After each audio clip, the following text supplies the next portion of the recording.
तो आज मेरे हिसाब से it's a very very balanced order, अच्छा ऑर्डर है। उन्होंने ये कहा है, और सबसे बड़ी बात उन्होंने सारे स्टेट्स को इन्वॉल्व कर दिया इसमें सुओ मोटो, कि सिर्फ दिल्ली नहीं है, this will cover all the states. That's a very very thoughtful, remark that they have made, the observation that they have made. Then एक modification उन्होंने किया कि all the matters which are pending in all different courts in different states will all be brought to the Honorable Supreme Court. तो जितने भी matters हैं with regard to dog issue जो चल रहा है, सब जगह से सारे ट्रांसफर होके सुप्रीम कोर्ट के सामने आ जाएंगे, which is I think it's an excellent order, but not all. See, what they have very balanced, in a very balanced manner they have said, जो aggressive dogs हैं, जो बाकी जो regular dogs हैं उनकी sterilization होनी चाहिए, जो aggressive dogs हैं उनको ponds में लेके जाना चाहिए। केवल एक ही वजह है, और वो है कि जब कुत्ता उठा करके कहीं और फेंका जाता है, वो कुत्ता दर्द में है, घबराया हुआ है, उसको ये नहीं मालूम कि कहाँ है वो काटेगा।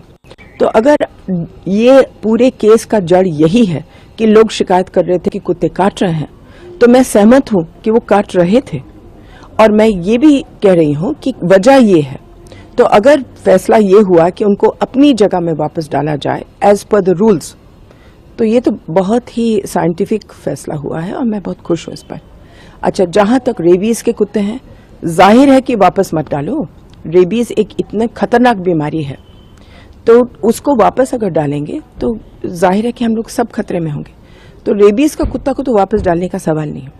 जहां आक्रमण का मामला है, ये अभी तक ग्रे एरिया है, क्योंकि अदालत ने ये नहीं बोला है कि आक्रामक कुत्ता होता क्या है। तो कुछ लोग कहते हैं कि जो कुत्ते भागते हैं गाड़ियों के पीछे, वो आक्रामक है। कुछ लोग कहते हैं कि कुत्ते जो दांत दिखाते हैं वो आक्रामक है। कुछ लोग कहते हैं जो कुत्ते भागते हैं बच्चों के पास, वो आक्रामक है, हालांकि काटेंगे नहीं, लेकिन भागने से ही बच्चों को डर लगता है। कोई कुछ कहते हैं कि हमारे स्कूटर पर बैठ करके वैक्सीन खाते हैं, तो वो भी आक्रमण माना जाता है। तो ये फैसला हम लोगों को पहले बताया जाए कि आक्रामक कुत्ता होता क्या है।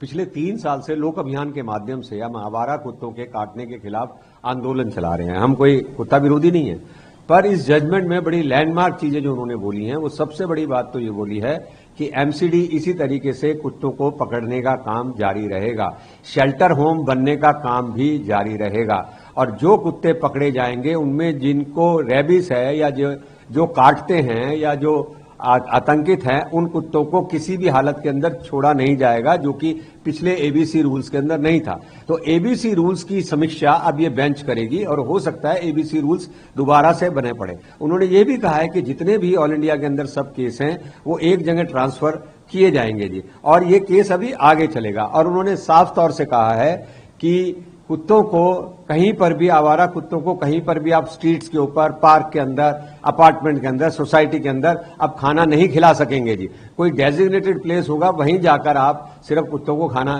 खिला सकेंगे। ऐसा नहीं है कि पूरी दिल्ली या पूरे देश के अंदर आप कहीं भी खाना डाल सकेंगे जैसे पहले डाल रहे थे। देखो, सबसे पहले हम वेलकम करते हैं सुप्रीम कोर्ट का, ये बहुत ही अच्छा फैसला है और हम इसको 100% इम्प्लीमेंट करेंगे। जो डॉग लवर्स थे, जो एनजीओज थी, वो भी यही चाह रहे थे कि जो स्ट्रे डॉग्स को स्टेरिलाइज करके छोड़ दिया जाए, और कॉर्पोरेशन ऑलरेडी वही करती थी।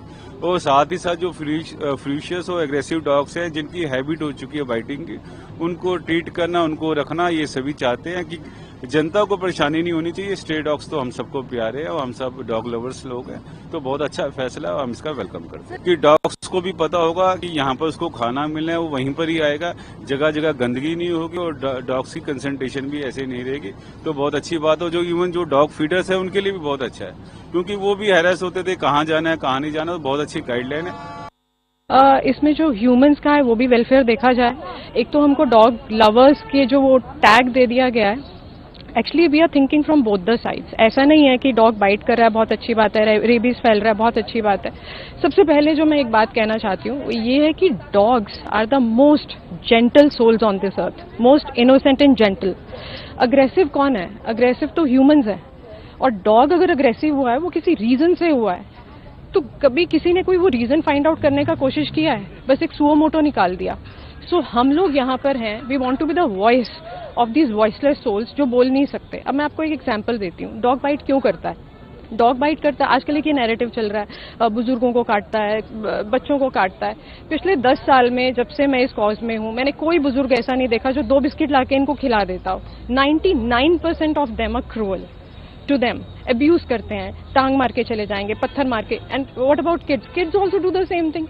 बट उल्टा जितना आपका बजट उस चीज़ को करने में है, आप अपनी एमसीडी अथॉरिटीज़ को उस चीज़ से ट्रेन करें कि वो वैक्सीनेट करें, स्टेरिलाइज करें, नसबंदियां करें, ताकि हमारे डॉग्स को एक लाइफ लॉन्ग सपोर्ट मिल पाए, हमें एक सपोर्ट मिल पाए। जितने भी एनिमल हेटर्स है जो कह रहे हैं अपने घर में रख लो, हमारे बच्चों को काटते हैं, उनको एक सपोर्ट मिल पाए ताकि रेबीज ना फैले। बिकॉज रेबीज अगर फैला है in the first place, that is because of human negligence. I understand कि लोग कह रहे हैं कि डॉग्स बार्क करते हैं, अटैक करते हैं। एज अ पर्सन, अगर आपको किसी ने गाली दी, आप घूम के गाली दे सकते हैं। डॉग को बोलना नहीं आता, वो भौंक के बात करता है। आपको किसी ने धक्का मारा या थप्पड़ मारा तो आप रिटर्न में थप्पड़ मार देंगे या धक्का या चिल्ला देंगे। उनके पास तो उनका एक्चुअल नेचुरल मैकेनिज्म वही है ना कि वो काटें। Dogs attack when provoked. आप कंपैशन स्कूल से सिखाइए, आप एनिमल लवर मत बनिए। I don't expect everybody in the world to become an animal lover, but don't become an animal hater. आप चलते हैं तो आप छड़ी से मारते हैं, लोग बच्चे पत्थर मारते हैं। उनके लिए एक फॉर्म ऑफ एंटरटेनमेंट है बिकॉज वो छोटे हैं, बट एज एन अडल्ट आप तो रिस्पॉन्सिबल है।